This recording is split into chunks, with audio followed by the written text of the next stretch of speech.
My name is Jessi Doyle. I am one half of the outdoor paranormal investigation team, Hellbent Holler. Along with my partner Joe, we go out into the wildest regions of southern Appalachia to investigate all manners of high strangeness, from cryptids like Bigfoot and Dogman to hauntings and even UAP experiences. Now, Joe has a background in anthropology and takes a more skeptical approach to the subject. But I have more of a paranormal background, so some of my ideas are a little out there.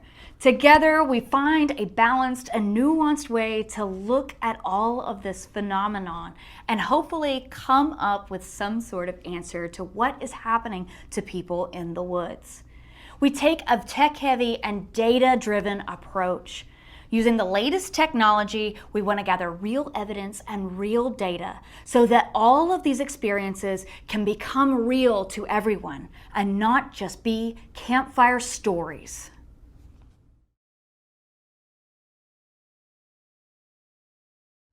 Over the years, this project has seen massive evolution on several fronts. One way in which this has evolved is how we approach this in terms of what are we asking? What are the questions we are asking? It's almost like we can't even look for answers anymore because we're constantly looking for the right questions to ask. And it seems like all of the phenomenon that we experience and investigate, it's all connected in one way, shape, or form. Another way in which this project has had to evolve is through our skill sets and the tech that we use. I had no idea a few years ago when I started this project that I would have to get search and rescue training, wilderness first aid certifications, and survival training just to be safe out in the woods doing our investigations. Our gear has evolved as well because we're constantly chasing the phenomenon with this technology. Our goal is to get solid evidence of this, but it seems that the phenomenon itself wants to evade detection, so we're constantly in pursuit of it. Finally, in addition to all of these outdoor skills, all of this tech, all of this change in philosophy and the way we think, we've actually had to get very good at documenting what we see. So Joe and I have both had to get training on how to use cameras and improve our camera game. We started out with cheap little knockoff GoPros. Our first couple of videos that we put out were done with those videos, with those video cameras, and they're not great, but we started. We got it going. We were documenting what we were finding. And we have definitely upgraded our kit over the years, but this is definitely something that we're going to continue to do and get better and better at.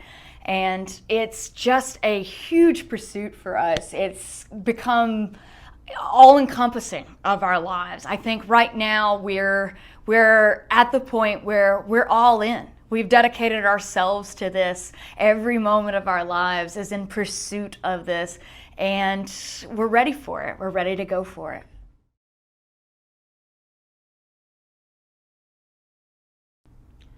In order to get an understanding of the variety of phenomena that we are experiencing in the southern Appalachian region, we want to share with you all a few case files of some of the investigations that we have done over the years. Located near the Linville Gorge area in North Carolina, Brown Mountain and its associated mysterious lights have been the subject for controversy and speculation for hundreds of years. In February of 2023, we decided to go check out these lights. Now, historically, there's a lot of theories on what is causing these lights to dance along the ridge of Brown Mountain. There's one Cherokee legend that It's the spirits of the Cherokee maidens out on the mountain looking for their slain braves. Now, there's also been a lot of theories on what these could be. In the 1800s, they thought that these lights were actually the lights from a locomotive going across the ridge, but that theory was pretty much dashed when a flood took out the train tracks and the lights continued after that. A few universities in the area have looked into it, namely App State University in Boone, North Carolina. They did a long-term study on it, but it never resulted in any significant evidence. Fast forward to February 2023, when Joe and I take Hellbent Holler straight to Brown Mountain. We went to Wiseman's View and set up our camera equipment, and it was absolutely freezing. It was below freezing. We were shaking. It was just us two up there. And we had no idea that as soon as we went up there, we would actually get a glimpse of the lights. There are people who have tried to see these lights and tried to record these lights for decades at this point and have been completely unsuccessful. But here we go, Joe and I, on a whim, run up there and we capture some of the best footage of the Brown Mountain lights ever seen. Well, I'm catching little flashes on the, it disappeared while I was looking down. I've got it. Wait, somebody said they saw an orange orb. That's exactly what we're seeing, is it's an orange light. It looks like a ball of fire. Yeah. Okay. Here, hold on. Guys, bear with us for a second. We're gonna set this tripod up a little higher. See if we can get a better stable image from it. There's another one over here. This is huge. Yeah. This is like a huge, just burning ball of light rising above the mountain.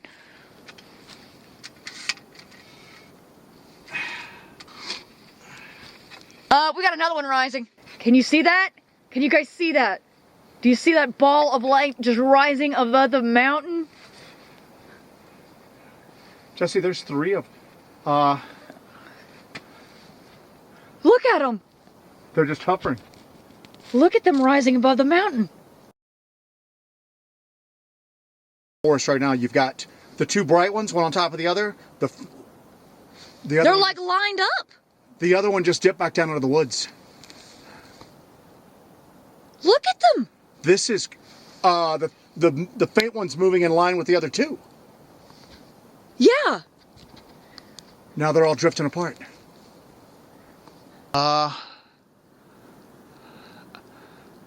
It's moving. Oh my God, it's moving. But the top one, Fast it's moving. I know, the top one went really dim.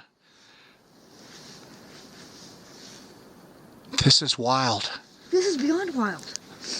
Look at it just. The airplane is like, what I thought was an airplane, it looks like it's stopped. Look how it's moving.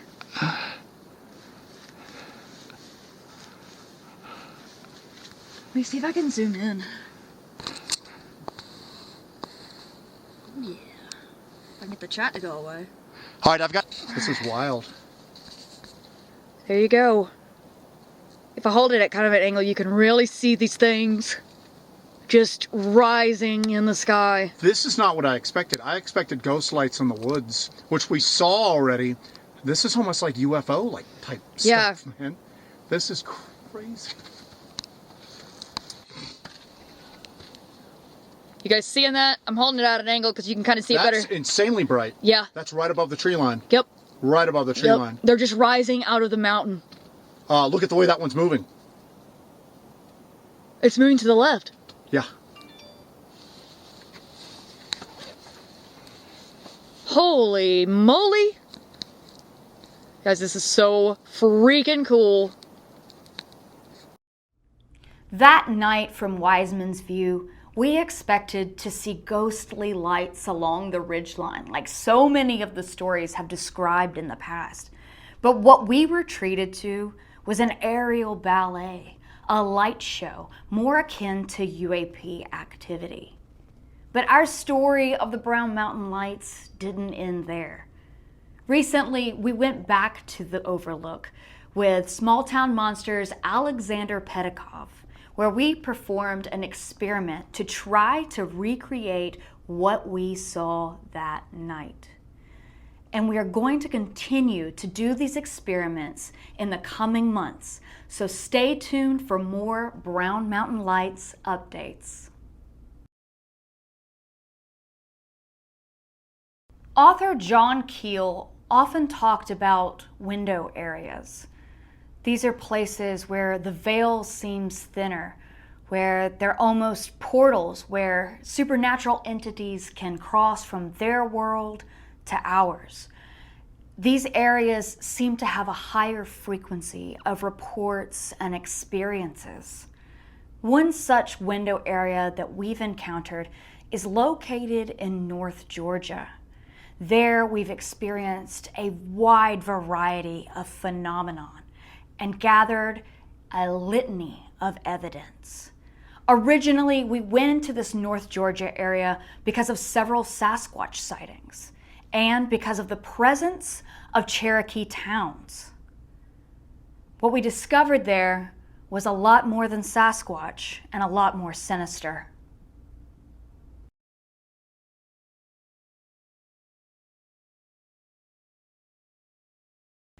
In this North Georgia area, we have encountered a variety of phenomenon, from orbs to strange sounds, bluff charging from some unknown creature, and even occult activity. In the following clip, you'll hear some of the strangest audio we have ever recorded. In this clip, we have placed an audio recorder next to a very, very strange tree that seemed like it was out of place. I don't have any explanation for why I thought this would be a great place, but I guess you could say I got a vibe off of it. It was a tree in the middle of this clearing that stood out amongst the others. So we did something called drop recorders. We took a small audio recorder, set it, and put it down and left it for a few hours. When we returned, we collected it and reviewed the audio to see what may have came by when we left it there. The following is the audio that we captured with that drop recorder.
That leaf is off of the recorder. The leaf is off of that.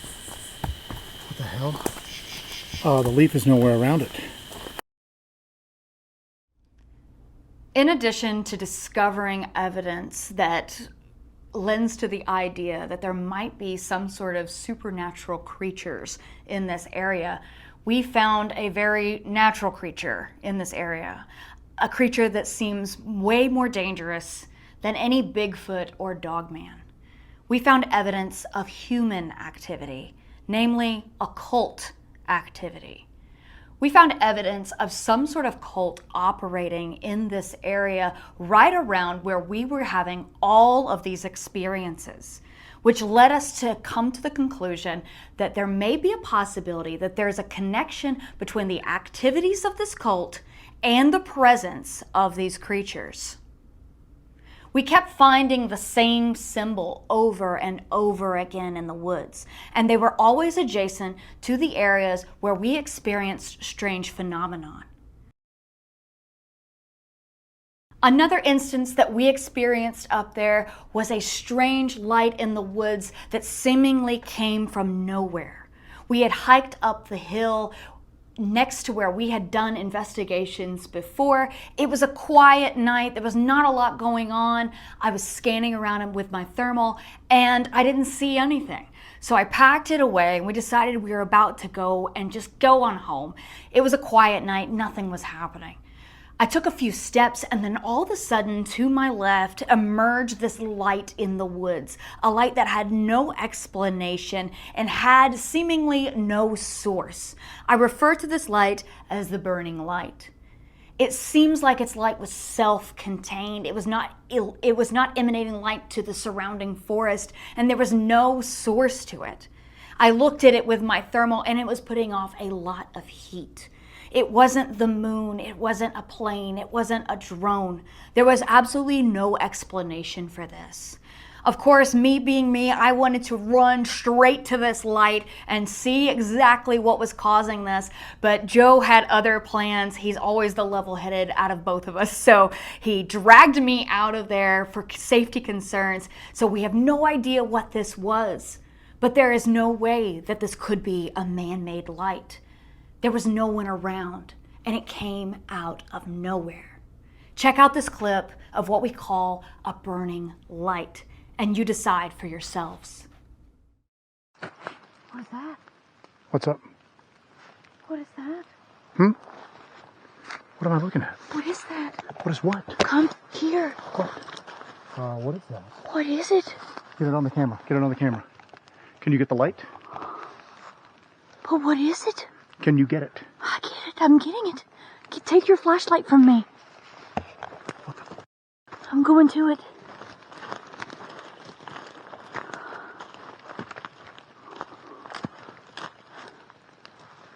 What is it? I don't know. That's not the moon, is it? No. That can't be. You want to go to it?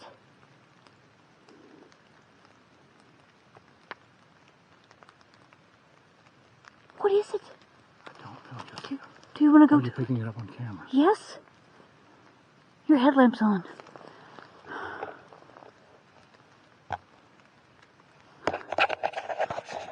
Back out of here.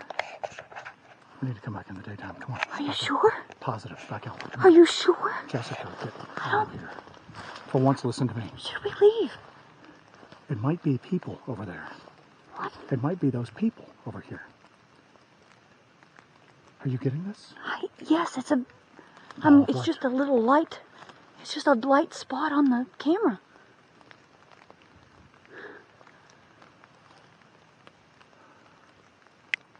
What would make that? I have no clue.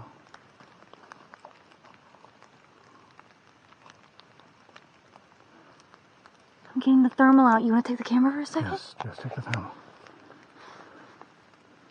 I just scanned over here. It's hot.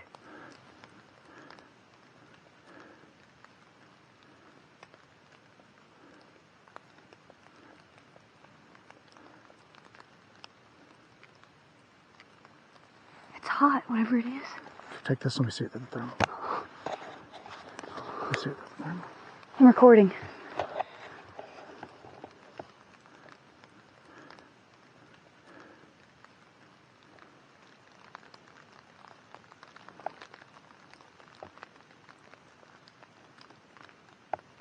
What in God's name is this? It's a burning light in the middle of the forest. I know.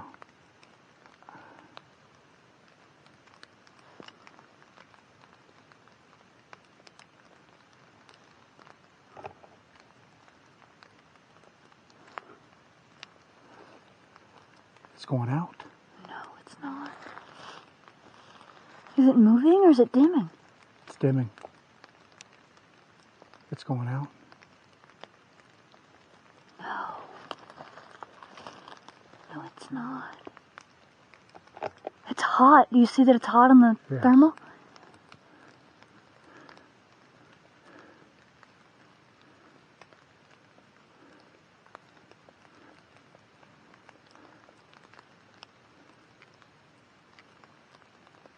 I'm recording. What is that? Jessi, I don't know. But we're in the middle of the woods. I know. It's going out. What? What are we looking? Alright, we need to get...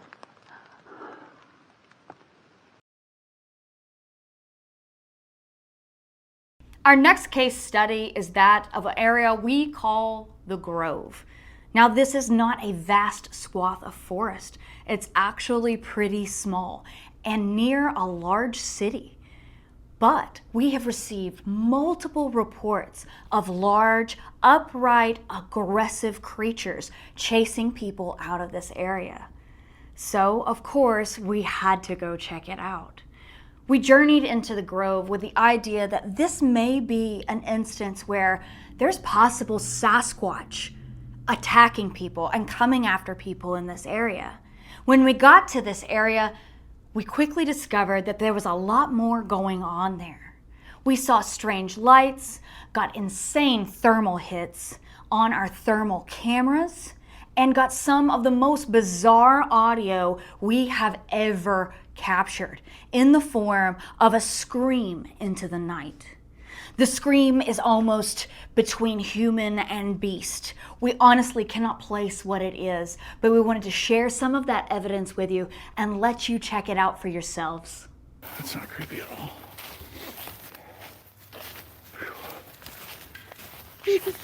Whoa. Whoa. Whoa. Did you guys hear that? About 20 feet behind me. It's inside the bamboo grove. We're about to go into the bamboo grove.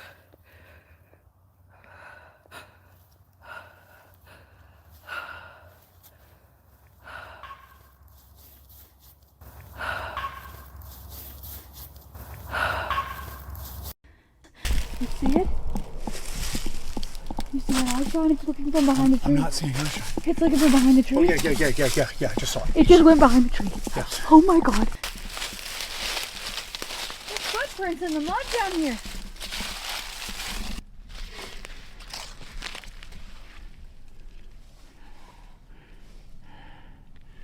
For visual representation, that is my size 12 next to them. Hang on, let me get my... These are little! That was so scary. Take that so you can point it in the direction. If I tell you to be quiet, okay, be quiet. Just get into a little spot, I can stand still. Okay. What in the hell was that? Shh, be quiet.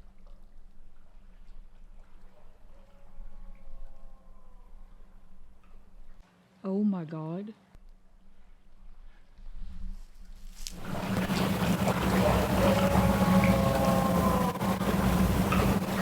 Oh my God.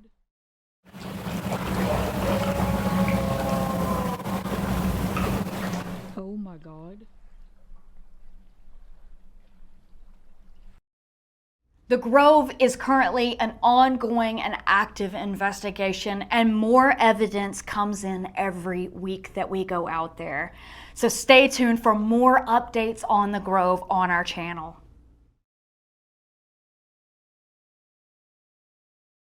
Our final case study, and probably our most well-known, is the Land Between the Lakes. The Land Between the Lakes is a national recreation area that's situated in Tennessee and Kentucky. It's the nation's largest inland peninsula and is quite a strange area. Recently, Small Town Monsters came out with a documentary called Dogman Territory, chronicling all of the strange and supernatural events that have gone on in the LBL over the past few years. One of the most famous incidents that occurred in the LBL was the 1982 alleged massacre of a family of 4 that went to go camping in the National Recreation Area. They drove up in their RV and set it up. It was early on in the season. There was nobody really in the campground, so they were setting up, getting ready to enjoy their time there when they were attacked by one, and sometimes different variations of the story say 2 dogmen that eventually killed all 4 members of the family. Now, the story was reiterated to Jan Thompson, who worked at a local gas station, by 2 sheriff's deputies who had known Jan over the years. Jan wrote down this account and shared it with the world, and that story caught like wildfire on the internet. It's been a part of internet lore for years at this point, and people have speculated against, is it real? Is it not real? Is this just a flowery account? Is this a narrative? Is this the beginning of some unrealized novel? We're not sure. But there's a lot of evidence that leads to us to believe that maybe, just maybe, this actually happened. Now, there are still accounts of people being attacked and people going missing in the LBL to this day.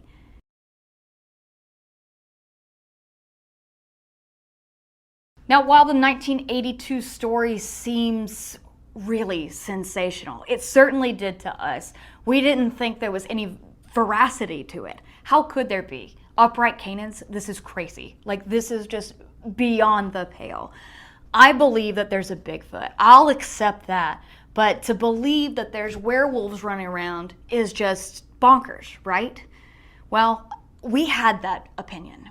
There was no way, no possible way. And then all of a sudden, we started getting report after report after report of upright canids attacking people in central North Carolina.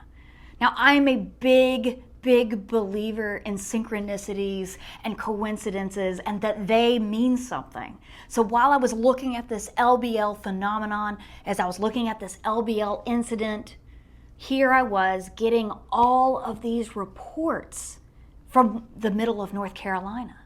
So we went and checked out some of these reports, and these witnesses seemed credible.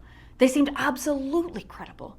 So could there have been some sort of reality to this attack in the LBL? We had to go see for ourselves, of course.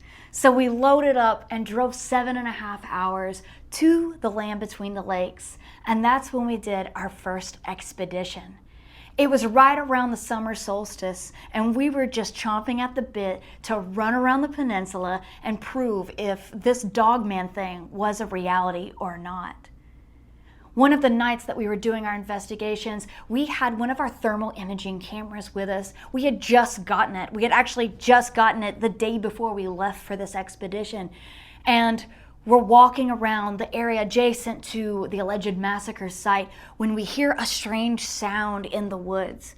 Now, Joe and I have a procedure that we go through that whenever we hear something like that, we go back to back because it's only us 2 in the woods. We have to just look out for each other. We went back to back. I had my flashlight pointed in the direction of the sound that we heard, and he had the thermal imaging camera pointed in the opposite direction.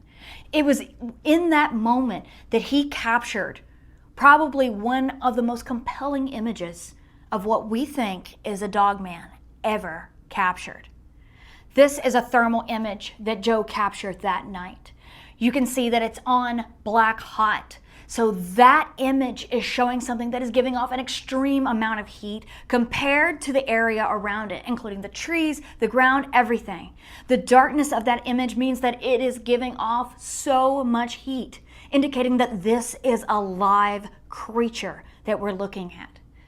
One of the most prominent features on this are those upright, pointy ears. Now, Joe has a lot of funny things he'll say. Was there a kangaroo that escaped? Is it a giant bat? That seems more outlandish to me than werewolf to me, but hey, you never know. But we didn't realize that this is absolutely what people were seeing out there until we saw witness sketches of what people have been seeing for years and years in the land between the lakes. So that leads us to believe that there is a possibility that with these images, we actually got proof of the Dogman.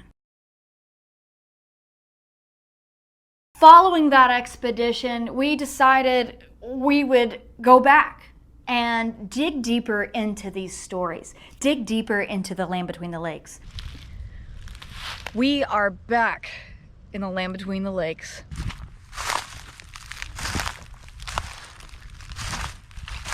I don't know what to say right now. Something ripped into this tent. Something ripped into this tent. This person is gone. What is this? What is this? Yeah. Look at this. Like a claw went in here. We are going to try a scent experiment. How's it looking? We are headed into the massacre site right now. We've got a tornado headed our way. That's about the size of my foot. Bones. There's more bones up here. There are bones up There's here? bones all over up here. Look. Look at that. We've managed to gather all of this evidence, all of this video evidence, all of this audio evidence in just a few short years by using the right equipment for the job. As we go forward, we're going to keep evolving our loadout, keep evolving our technology, keep evolving our approach. We want to get real weird with it. So we're really excited to keep pursuing the strange.